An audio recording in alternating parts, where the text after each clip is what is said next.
Hello friends, welcome to my channel crack civil services. इस video series में हम modern Indian history cover कर रहे हैं। इससे पहले मैंने आप लोगों को 34 लेसन्स प्रोवाइड करा दिए हैं। अगर आप लोगों ने उन लेसन्स को अभी तक नहीं देखा है तो प्लीज़ देख लीजिएगा, लिंक मैंने डिस्क्रिप्शन बॉक्स में दे दिया है। आज हम लेसन नंबर 35 करेंगे, जिसमें हम खिलाफत मूवमेंट कवर करने जा रहे हैं। खिलाफत मूवमेंट मॉडर्न इंडियन हिस्ट्री का एक अपने आप में इम्पॉर्टेंट इंसिडेंट है और यहाँ से क्वेश्चंस पूछे जाते हैं। तो खिलाफत मूवमेंट को अच्छे से समझना है तो इस वीडियो को लास्ट तक देखिएगा। फ्रेंड्स, अगर आप लोग हमारे चैनल पर नए हैं तो प्लीज़ चैनल को सब्सक्राइब कर लीजिए। अभी के अभी रेड बटन दबाकर सब्सक्राइब कर लीजिए और बेल आइकॉन भी प्रेस कर लीजिए, जिससे कि हम जो भी लेक्चर्स लाएं आप लोगों तक सबसे पहले पहुंच पाएं। वीडियो थोड़ी सी भी पसंद आई है तो लाइक ज़रूर करिएगा। आप लोगों के लाइक्स मेरे लिए बहुत ज़्यादा इम्पोर्टेंट है। इस वीडियो को आप लोग रेट एंड रिव्यू कर सकते हैं कमेंट सेक्शन में। तो फ्रेंड्स, स्टार्ट करेंगे खिलाफत मूवमेंट के साथ। ये देखिए, खिलाफत मूवमेंट के बाद हमारा एक और इम्पोर्टेंट मूवमेंट आया था, नॉन कॉरपोरेशन मूवमेंट। तो इन दोनों को अच्छे से डिस्कस करेंगे, इनके रीजंस देखेंगे, इनके क्या क्या आउटकम्स रहे थे, सारी चीज़ें क्रोनोलॉजिकली देखेंगे। तो स्टार्ट करते हैं खिलाफत मूवमेंट। खिलाफत मूवमेंट कब हुआ था? 1919 यानी कि 1919 में। चीफ कॉज ऑफ खिलाफत मूवमेंट, खिलाफत मूवमेंट के होने के जो मुख्य कारण थे वो क्या थे? तो सबसे इम्पोर्टेंट, सबसे मुख्य रीजन ये रहा था, defeat of Turkey in first world war, प्रथम विश्व युद्ध में टर्की की हार। देखिए, आप लोग मुझसे ये क्वेश्चन करेंगे कि हम मॉडर्न इंडियन हिस्ट्री पढ़ रहे हैं और खिलाफत मूवमेंट भारत में हुआ था, इसका प्रथम विश्व युद्ध यानी कि फर्स्ट वर्ल्ड वॉर और टर्की की हार से क्या लेना देना है? तो आप लोग वीडियो आगे देखते रहिए, आप लोग को इस क्वेश्चन का आंसर मिल जाएगा। तो फिलहाल हमें ये समझना है कि खिलाफत मूवमेंट का जो मुख्य कारण रहा था वो था टर्की की हार प्रथम विश्व युद्ध में। आगे देखते हैं, the harsh terms of treaty of Sevres. देखिए, फर्स्ट वर्ल्ड वॉर के बाद एक हमारी हुई थी ट्रीटी ऑफ सेवरस 1920 में। उसकी जो टर्म्स एंड कंडीशंस थी वो बहुत ज़्यादा हार्श थी और जो मुस्लिम्स हैं, मुसलमानों को ये लगा था कि ये जो ट्रीटी ऑफ सेवरस है उनकी इंसल्ट कर रही है। मुस्लिम्स को लगा था कि ये ट्रीटी ऑफ सेवरस पूरे इस्लामिक वर्ल्ड के लिए एक इंसल्टिंग है, पूरे इस्लाम की बेइज्जती करती है। तो इसके खिलाफ उन्होंने आवाज उठाई। आगे बात करते हैं, the whole movement was based on the Muslim believe that caliph the sultan of Turkey was the religious head of Muslims all over the world. देखिए, मुसलमान ये मानते हैं कि जो कैलिफ है, खलीफा, जो कि सुल्तान था, टर्की का जो सुल्तान है उसे कैलिफ कहते हैं या फिर हिंदी में खलीफा कहेंगे। तो जो टर्की का सुल्तान है, मुसलमान उसे अपना रिलीजियस हेड मानते हैं कि उनके धर्म का जो प्रमुख है वो कैलिफ है, उनके धर्म का जो राजा है, एक तरह से किंग है, वो कैलिफ है। पूरे संसार में सभी मुसलमानों की यही बिलीफ थी। आगे देखते हैं, Muslims in India were upset over the British attitude. और जो मुसलमान थे भारत में वो ब्रिटिशर्स से नाराज थे, जो ब्रिटिशर्स का एटीट्यूड था टर्की को लेकर, कैलिफ को लेकर, उस चीज़ से नाराज थे।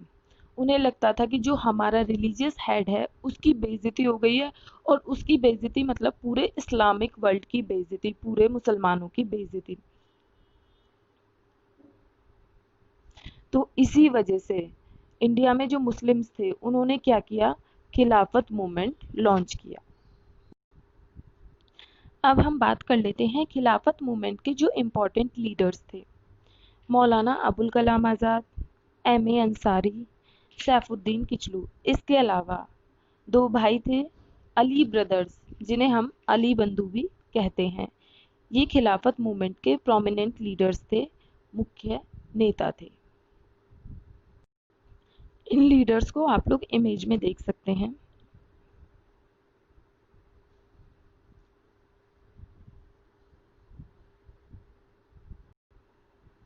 आगे देखते हैं क्या क्या क्रोनोलॉजिकल डेवलपमेंट्स हुए। Muslim League held its session at Delhi. Muslim League का जो एनुअल सेशन था वो कहाँ पर हुआ, दिल्ली में हुआ।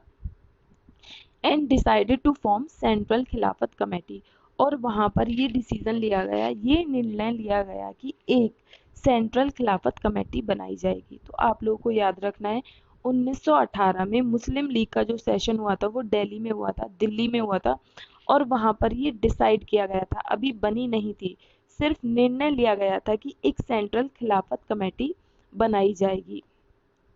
तो इस तरीके से जो हमारा खिलाफत मूवमेंट था उसके लिए बैकग्राउंड रेडी हो चुका था कि अब बस एक आंदोलन की शुरुआत होनी है।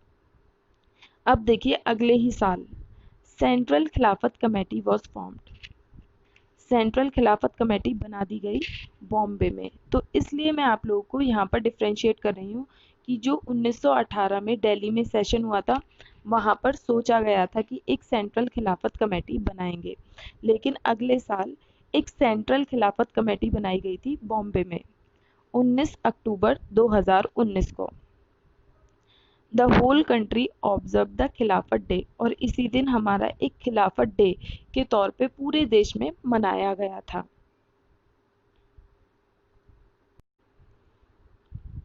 अब हम बात करते हैं एम्स ऑफ खिलाफत मूवमेंट।